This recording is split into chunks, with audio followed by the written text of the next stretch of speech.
Hello दोस्त, हरिओम। किरण family में आपका स्वागत है। श्रीमद् भागवत महापुराण पढ़ने जा रहे हैं। ईशाय नमः। ओम भूर्भुवः स्वः तत्सवितुर्वरेण्यं भर्गो देवस्य धीमहि धियो यो न प्रचोदयात्।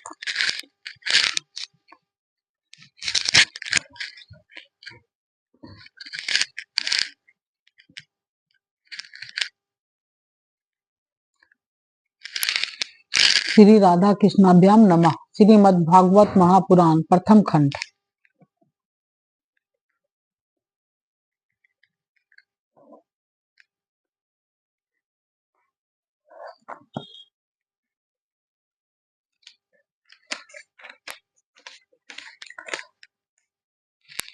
षष्ठ स्कंद, छठा स्कंद का द्वितीय अध्याय। अतः द्वितीय अध्याय विष्णु दूतों द्वारा भागवत धर्म निरूपण और अजामिलका पर परम धाम गमन। श्री सुखदेव जी कहते हैं, परीक्षित भगवान के नीति निपुण एवं धर्म का मर्म जानने वाले पार्षदों ने यमदूतों का यह अभिभाषण सुनकर उनसे इस प्रकार कहा। भगवान के पार्षदों ने कहा, यमदूतों, यह बड़े आश्चर्य और खेद की बात है कि धर्मज्ञों की सभा में अधर्म प्रवेश कर रहा है, क्योंकि वहां निरपराध और अदंडनीय व्यक्तियों को व्यर्थ ही दंड दिया जाता है, जो प्रजा के रक्षक हैं, शासक हैं और समदर्शी हैं। प्रजा के रक्षक हैं, शासक हैं, समदर्शी और परोपकारी हैं। यदि वे ही प्रजा के प्रति विषमता का व्यवहार करने लगे तो फिर प्रजा किसकी शरण लेगी। सत्पुरुष जैसा आचरण करते हैं, साधारण लोग भी वैसा ही करते हैं। वे अपने आचरण के जिस कर्म को धर्मानुकूल प्रमाणित कर देते हैं, लोग उसी का अनुकरण करने लगते हैं। साधारण लोग पशुओं के समान धर्म और अधर्म का स्वरूप न जानकर किसी सत्पुरुष पर विश्वास कर लेते हैं, उसकी गोद में सिर रखकर निर्भय और निश्चिंत सो जाते हैं। वही दयालु सत्पुरुष जो प्राणियों का अत्यंत विश्वास पात्र है और जिसे मित्र भाव से अपना हितैषी समझकर उन्हें आत्म समर्पण कर दिया है, उन अज्ञानी जीवों के साथ कैसे विश्वासघात कर सकता है।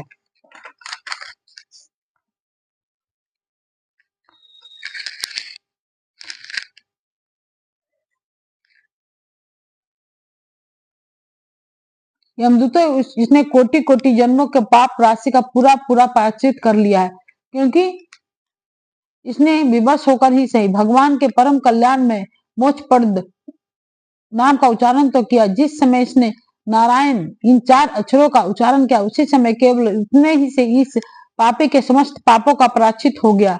चोर, शराबी, मित्र द्रोही, ब्रह्मघाती, गुरु पत्नी गामी, ऐसे लोगों का संसर्गी, राजा स्त्री, राजा पिता और गाय को मारने वाला, चाहे जैसा और चाहे जितना बड़ा पापी हो, सभी के लिए यही इतना ही सबसे बड़ा प्रायश्चित है कि भगवान के नामों का उच्चारण किया जाए, क्योंकि भगवान नामों के उच्चारण से मनुष्य की बुद्धि भगवान के गुण, लीला और स्वरूप में रम जाती है और स्वयं भगवान की उसके प्रति आत्मीय शुद्धि बुद्धि हो जाती है।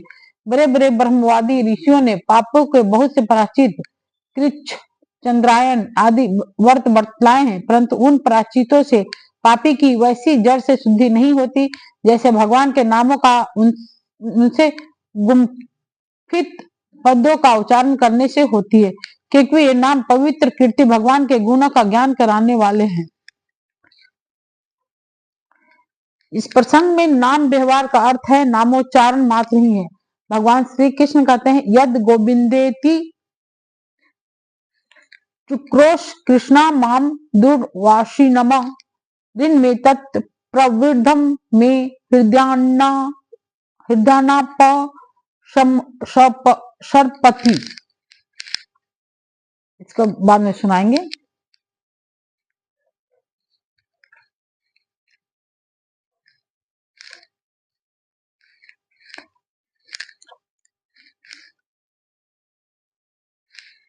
यदि प्रायश्चित करने के बाद भी मन फिर से कुमार्ग में पाप की ओर दौड़े तो वह चरम सीमा का पूरा प्रायश्चित नहीं है।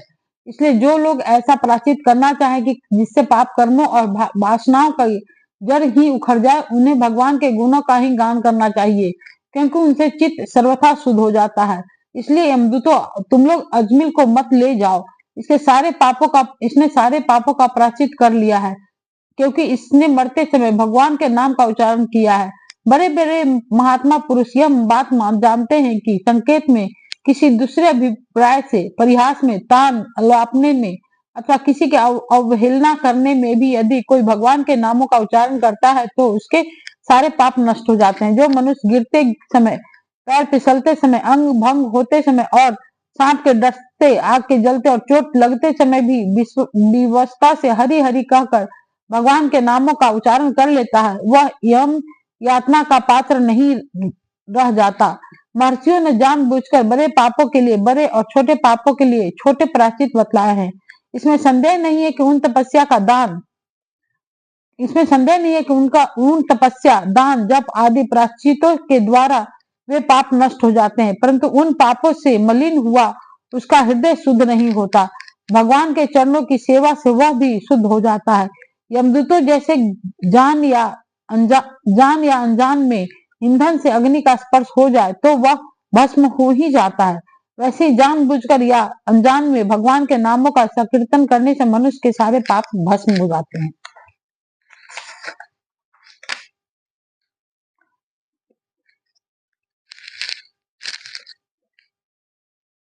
जैसे कोई परम शक्तिशाली अमृत को उसका गुण न जानकर अनजान में ही पी ले तो भी बस ही पीने वालों को अमर बना देता है, वैसे अनजान में उच्चारण करने पर भी भगवान का नाम अपना फल देकर ही रहता है। वस्तु शक्ति श्रद्धा की उपेक्षा नहीं करती।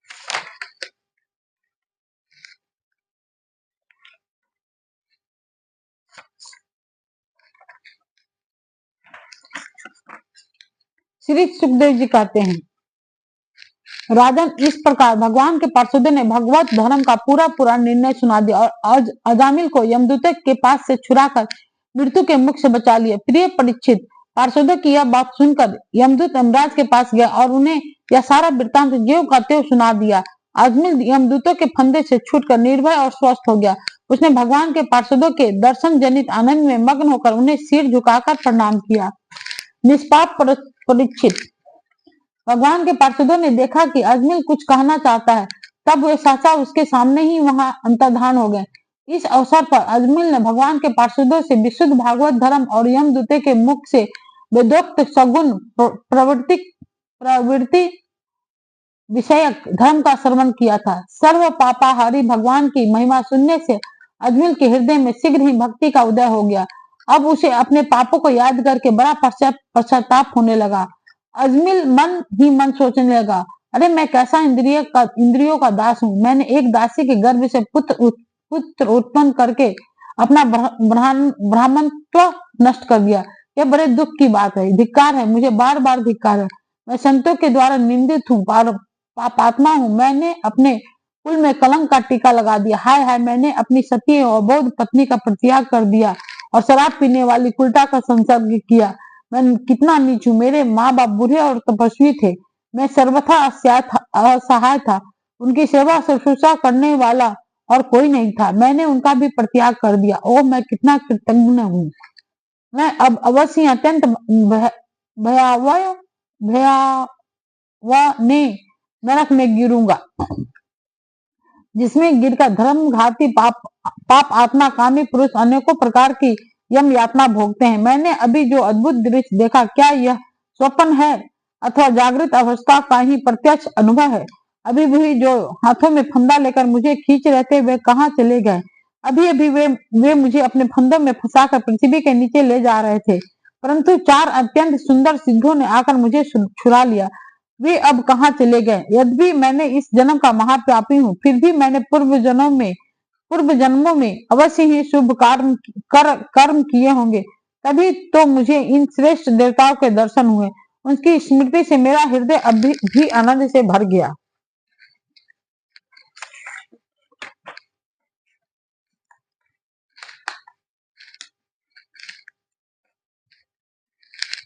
मैं कुलटागामी और अत्यंत अपवित्र हूँ। यदि पूर्व जन्म में मैंने पुण्य न किए होते तो मरने के समय मेरी जीभ भगवान के मनमोहक नाम का उच्चारण कैसे कर पाती। कहाँ तो मैं महाकपटी, पापी, निर्लज और ब्रह्म तेज को नष्ट करने वाला तथा कहाँ भगवान का यह परम मंगलमय नारायण नाम। सचमुच मैं कृतार्थ हो गया। अब मैं अपने मन, इंद्रिय और प्राणों को बस में करके ऐसा प्रयत्न करूंगा कि फिर अपने को घोर अंधकार में, नरक में न डालूं। भी अज्ञान बस मैंने अपने शरीर समझकर उसके लिए बड़ी बड़ी कामनाएं की और उनकी पूर्ति के लिए अनेकों कर्म किए। उन्हीं का फल है यह बंधन। अब मैं इसे काट कर समस्त प्राणियों को हित करूंगा, वासनाओं को शांत कर दूंगा, उस सबसे मित्रता का व्यवहार करूंगा, दुखियों पर दया करूंगा और पूरे संयम के साथ रहूंगा। भगवान की माया ने स्त्री का रूप धारण करके मुझे अधम को फांस लिया और कीड़ा मृग की भांति मुझे बहुत नचाया। अब मैं अपने आप को उस माया से मुक्त करूंगा।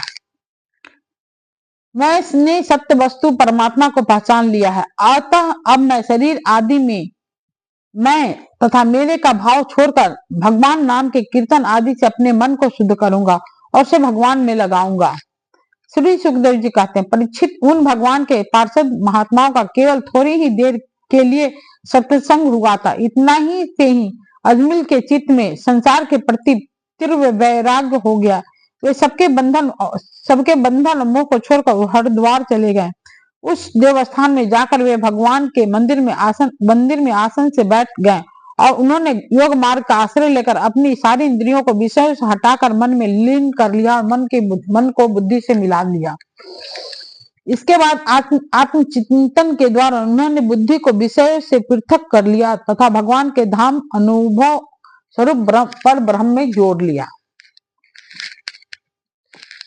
इस प्रकार जब अजमिल की बुद्धि त्रिगुणमयी प्रकृति से ऊपर उठकर भगवान के स्वरूप में स्थित हो गई, तब उन्होंने देखा कि उनके सामने वे ही चार पार्षदों जिन्हें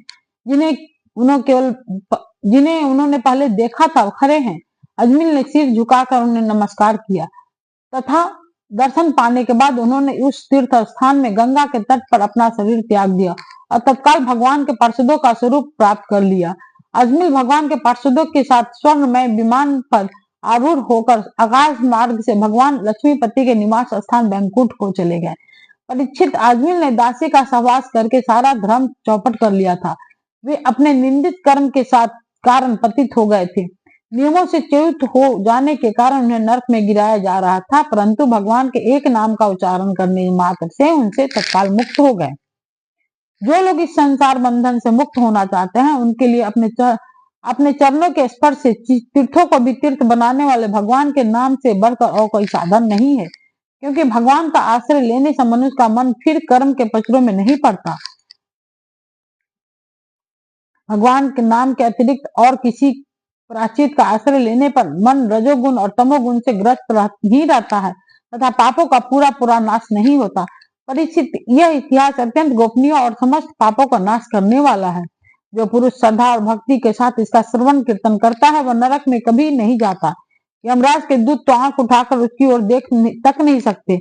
उस पुरुष का जीवन चाहे पापमय ही क्यों न रहा हो, वैकुंठ लोक में उसकी पूजा होती है। परीक्षित, देखो, अजामिल जैसे पापी ने मृत्यु के समय पुत्र के बहाने भगवान के नाम का उच्चारण किया, उसे भी वैकुंठ की प्राप्ति होगी। फिर जो लोग श्रद्धा के साथ भगवान नाम का उच्चारण करते हैं उनकी तो बात ही क्या है। इति श्रीमद् भागवते महापुराणे परमहंस्याम संहिताम षष्ठ स्कंदे अजामिलोपाख्याने द्वितीय अध्याय समाप्त हुआ।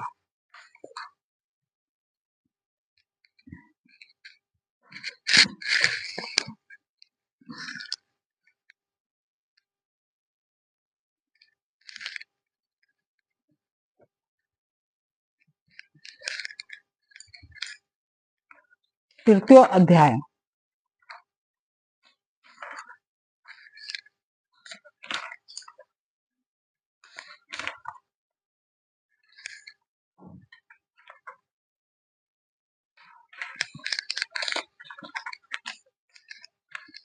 अतः तृतीय अध्याय, यम और यमदूता का संवाद। राजा परीक्षित ने पूछा, भगवान देवादिदेव भगवान देवादिदेव धर्मराज के बस में सारे जीव हैं और भगवान के पार्षदों ने उनकी आज्ञा भंग कर दी तथा उनके दूतों को अपमानित कर दिया।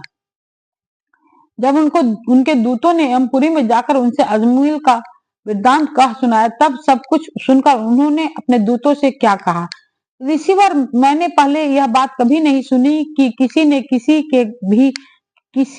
किसी भी कारण से धर्मराज के शासन का उल्लंघन किया हो। भगवान, इस विषय में बहुत लोग संदेह करेंगे और उसका निवारण आपके अतिरिक्त दूसरा कोई नहीं कर सकता, ऐसा मेरा निश्चय है। श्री सुखदेव जी ने कहा, परीक्षित, जब भगवान के पार्षदों ने यमदूतों का प्रयत्न विफल कर दिया, तब उन लोगों ने संयमपुरी के स्वामी एवं अपने शासक यमराज के पास जाकर निवेदन किया। यमदूतों ने कहा, प्रभु, संसार के जीव 3 प्रकार के कर्म करते हैं, पाप, पुण्य अथवा दोनों में से मिश्रित। इन जीवों को उन कर्मों का फल देने वाले शासक संसार में कितने हैं? यदि संसार में दंड देने वाले बहुत से शासक हो तो किसे सुख मिले और किसे दुख, इसकी व्यवस्था एक सी ना हो सकेगी। संसार में कर्म करने वालों के अनेक होने के कारण यदि उनके शासक भी अनेक हो तो उन शासकों का शासकपना नाम मात्र का ही होगा। जैसे एक सम्राट के अधीन बहुत से नाम मात्र के सामंत होते हैं। इसलिए हम तो ऐसा समझते हैं कि अकेले आप ही समस्त प्राणियों और उनके स्वामियों के भी अधीश्वर हैं। आप ही मनुष्यों के पाप और पुण्य के निर्णायक दंडदाता और शासक हैं। प्रभु, अब तक संसार में कहीं भी आपके द्वारा नियत किए हुए दंड की अवहेलना नहीं हुई थी, किंतु इस समय 4 अद्भुत सिद्धों ने आपकी आज्ञा का उल्लंघन कर दिया।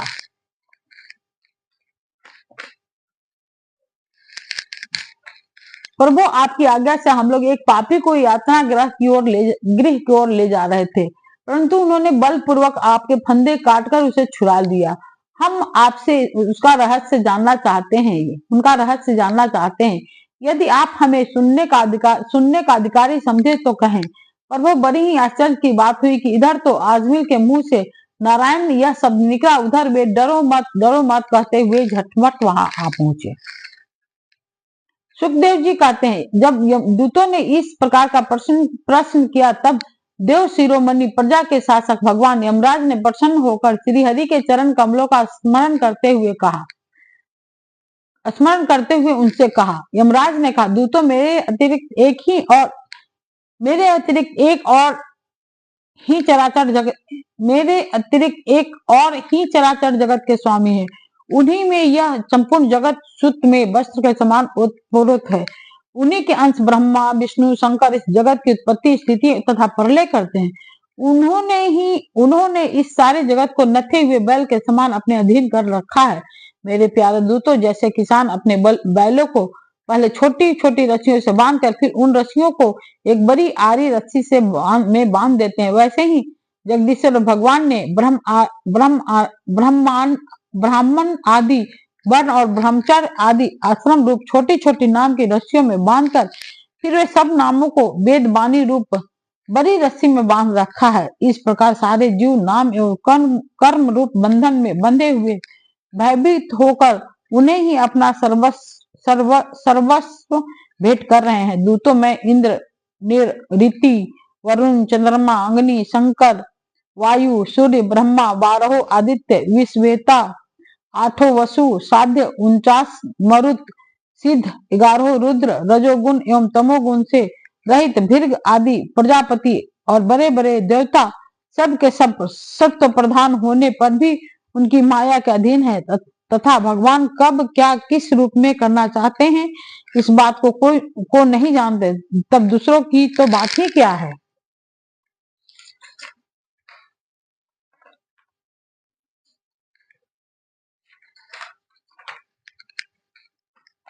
दूतों, जिस प्रकार घट पट आदि रूपवान पदार्थ अपने प्रकाशक नेत्रों को नहीं देख सकते, वैसे अंतःकरण में अपने साक्षी रूप से स्थित परमात्मा को कोई भी प्राणी, इंद्रिय, मन, प्राण, हृदय या वाणी आदि किसी भी साधन के द्वारा नहीं जान सकता। वे प्रभु सबके स्वामी और स्वयं परम स्वतंत्र हैं। उन्हीं मायापति पुरुषोत्तम के दूत उन्हीं के समान परम मनोहर रूप, गुण और स्वभाव से संपन्न होकर इस लोक में प्रायः विचरण किया करते हैं। विष्णु भगवान के सूरपुरी पूजित एवं परम अलौकिक पार्षदों के दर्शन बड़ा दुर्लभ है। वे भगवान के भक्त जनों को अनेक शत्रुओं से, मुझसे और अग्नि आदि सब विपत्तियों से सर्वथा सुरक्षित रखते हैं। स्वयं भगवान ने ही धर्म की मर्यादा का निर्माण किया है।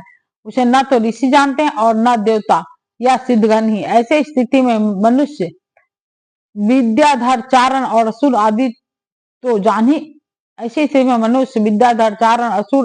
जान ही कैसे सकते हैं। भगवान के द्वारा निर्मित भागवत धर्म परम शुद्ध और अत्यंत गोपनीय है। उसे जानना बहुत ही कठिन है। जो उसे जान लेता है वह भगवत स्वरूप को प्राप्त हो जाता है। दूतों, भागवत धर्म का रहस्य हम 12 व्यक्ति ही जानते हैं।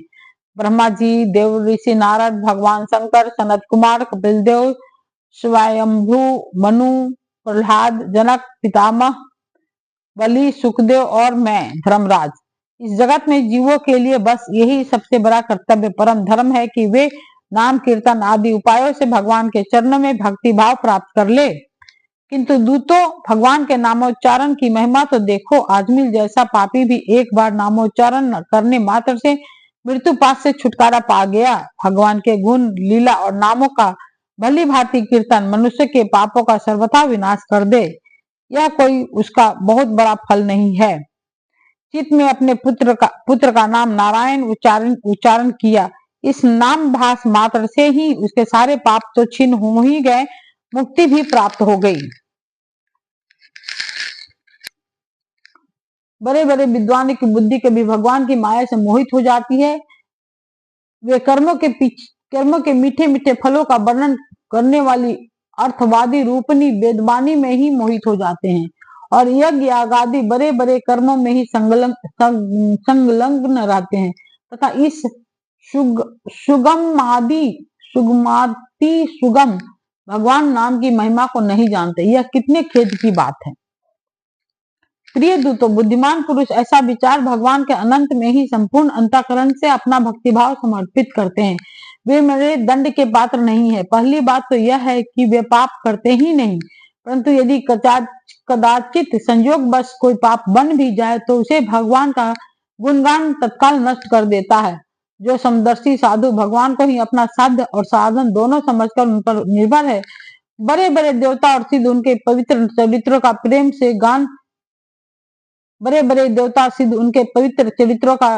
से गान करते हैं। करते रहते हैं। मेरे दूतों, भगवान की गदा उनकी सदा रक्षा करती रहती है। उनके पास तुम लोगों कभी भूल कर भी मत फटकना। उन्हें दंड देने के सामर्थ्य न हमें और न साक्षात काल में ही।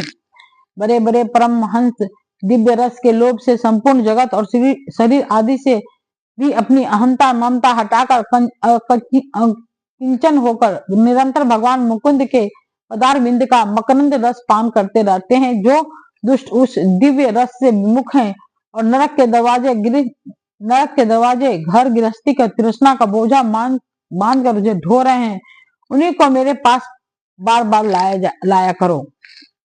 जिनकी जीभ भगवान के गुणों और नामों का उच्चारण नहीं करती, जिनका चित्त उनके चरणान बिंदों का चिंतन नहीं करता और जिनका सिर एक बार भी भगवान श्री कृष्ण के चरणों में नहीं झुकता, उन भगवत सेवा विमुख पापियों को ही मेरे पास लाया करो। आज मेरे दूतों ने भगवान के पार्षदों का अपराध करके स्वयं भगवान का ही तिरस्कार किया है। यह मेरा ही अपराध है।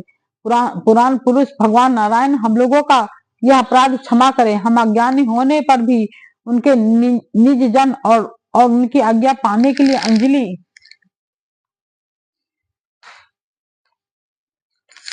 अंजलि बांध कर सदा उत्सुक रहते हैं। अतः परम महिमान्वित भगवान के लिए यही योग्य है कि वे क्षमा कर दें। मैं उन सर्वांतरयामी एकरस अनंत प्रभु को नमस्कार करता हूँ। श्री सुखदेव जी कहते हैं, परीक्षित, इसलिए तुम ऐसा समझ लो कि बड़े से बड़े पापों का सर्वोत्तम और अंतिम पाप वासनाओं को भी निर्मूल कर डालने वाला प्रायश्चित यही है कि केवल भगवान के गुणों, लीलाओं और नामों का कीर्तन किया जाए। इसी से संसार का कल्याण हो सकता है। जो लोग बार बार भगवान के उद्धार और कृपा पूर्ण चरित्र का श्रवण कीर्तन करते हैं, उनके हृदय में प्रेममयी भक्ति का उदय हो जाता है। उस भक्ति से जैसे आत्म शुद्धि होती है, वैसे कृच्छ, चंद्रायन आदि व्रतों से नहीं होती। जो मनुष्य भगवान श्री कृष्ण चंद्र के चरणारविंद मकरंद रस का लोभी भ्रमर है, वह स्वभाव से ही माया के अपात रम्य दुखद और पहले से ही छोड़े हुए विषय को फिर नहीं रमता। किंतु जो लोग उस दिव्य रस से विमुख हैं, कामनाओं ने उनकी विवेक बुद्धि पर पानी फेर दिया है, वे अपने पापों का मार्जन करने के लिए पुनः प्राचित रूप कर्म ही करते हैं। इससे होता यह है कि उनके कर्मों का अनुवासना मिटती नहीं और वे फिर वैसे ही दोष कर बैठते हैं। परीक्षित, जब यमदूत ने अपनी स्वामी धर्मराज के मुख से इस प्रकार भगवान की महिमा सुनी और उसका स्मरण किया, तब उनके आश्चर्य की सीमा न रही। तभी वे धर्मराज की बात पर विश्वास करके अपने नाश की आशंका से भगवान के आश्रित भक्तों के पास नहीं जाते हैं, और तो क्या, वे उनकी ओर आंख उठाकर भी देखने से डरते हैं। प्रिय परीक्षित, यह इतिहास परम गोपनीय, अत्यंत रहस्यमय मलय पर्वत पर विराजमान भगवान अगस्त्य जी ने श्री हरि की पूजा करते समय मुझे यह सुनाया था। इति श्रीमद् भागवते महापुराणे परमहंस्याम संहितायां षष्ठ स्कंदे यम पुरुष संवादे तृतीय अध्याय समाप्त।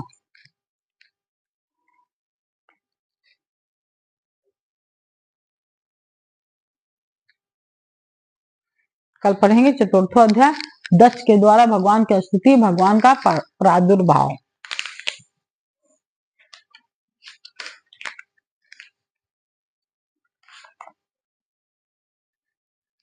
ओम भूर्भुवः स्वः तत्सवितुर्वरेण्यं भर्गो देवस्य धीमहि धियो यो न प्रचोदयात्।